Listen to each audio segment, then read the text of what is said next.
今回は北京にある世界遺産天壇を紹介するよ。習近平総書記がアメリカのトランプ大統領と散策した場所だよね。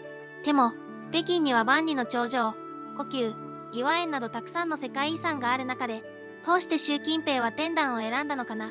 実は前回2017年のトランプ訪中時は習近平は故宮を案内した。故宮は明と清の宮殿で、まさに中国の歴史と文化の奥深さ、そして皇帝権力を感じさせる舞台だよね。じゃあ天壇って何のための建物なんだろう。では今回の動画では、天壇はいつ誰が作ったのか、天壇の役割は何なのか、天壇には何があるのか、習近平総書記がトランプ大統領を天壇に連れて行った理由は何かについて説明と考察を加えたいと思う。さて、まずは天壇をいつ誰が作ったのかだ。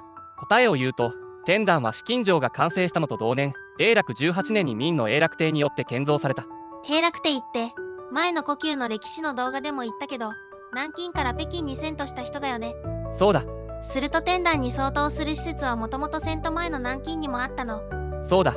初代の皇武帝朱元璋が南京に作っていた。明以前の漢の長安や洛陽、唐の長安などにも北京の天壇と同じ役割の施設は存在した。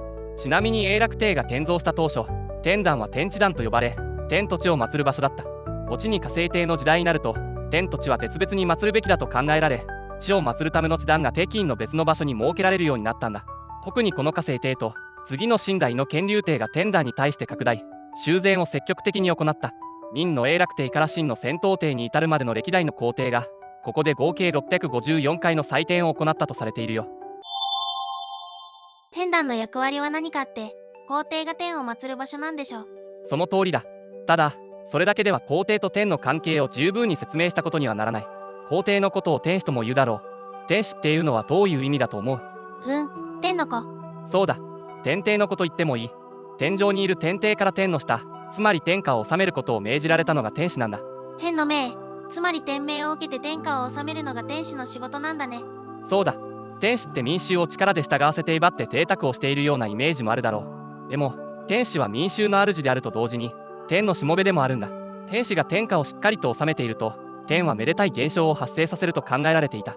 例えば鳳凰や麒麟が現れたり、霊子が生えたり、甘露が降ったりという現象だ。一方で天使が天下をしっかりと治めていないと、天は天使に戒めを下す。それは例えば日食、暴風、干ばつなどといった印で現れる。それでも天使が戒めに従わないと、天は大きな罰を下し、天下は乱れ、天命は別の人物に移ってしまう。こう考えられていた。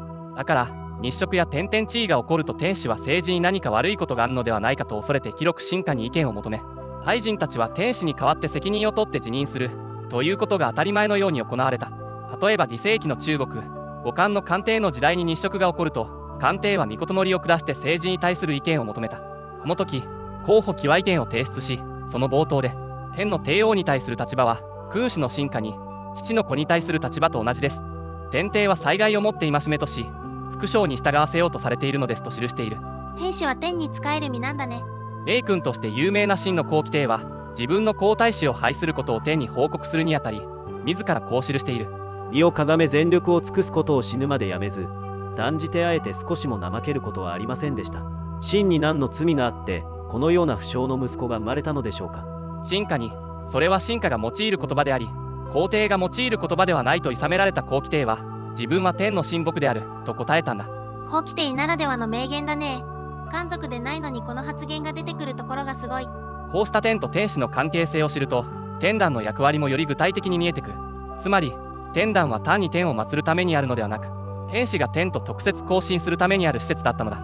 つまり天使が天に天下の状況を報告した上で、天下を平穏に守ってほしいと恋願う場所だったということか。まあそういうことだ。古代中国では、中国こそが天下の中心であり、天使こそが天から天下を治めることを委ねられていたからな。中国一国のためだけの神殿ではなく、いわば天と地を結ぶ施設だったんだね。では天壇の主要施設をいくつか見ていこう。まずは記念殿。変形で藍色の瓦が特徴的な天壇のシンボルともいえる建物だね。もともと永楽帝が建造した時は四角形の建物で太子殿と呼ばれ、天と地を合わせて祀るために用いられたんだ。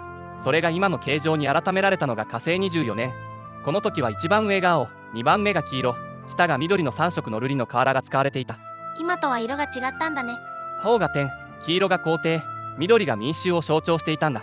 さっき言った天と天使と民衆の関係を表していたんだね。それが真の建立16年に全て藍色の瓦に改められ記念殿と改名され、正月に穀物の豊作を祈る専用建築となったんだよ。なるほど。続いて高級明の嘉靖9年に建てられた建物で、祭典の儀式の際に用いられる天の神や歴代の皇帝の位牌を安置する建物として使われていた建物だ。そして陰宮壇明の嘉靖9年に創建され、毎年当時に皇帝が天を祀る場所だ。藩に上る階段や各層の手すりや柱、石板の数はいずれも9の倍数が使われている。これは陰陽思想の最大の陽の数とされる9を使っているんだ。上には建物が建っていないね。この段の上の真ん中で天使が天と交信するんだよ。さっきの記念殿が天壇のシンボルとしては有名だが、天壇で最も重要な施設はこの円宮壇だ。円宮壇こそがこの天下が天とつながる場所だと考えられたんだね。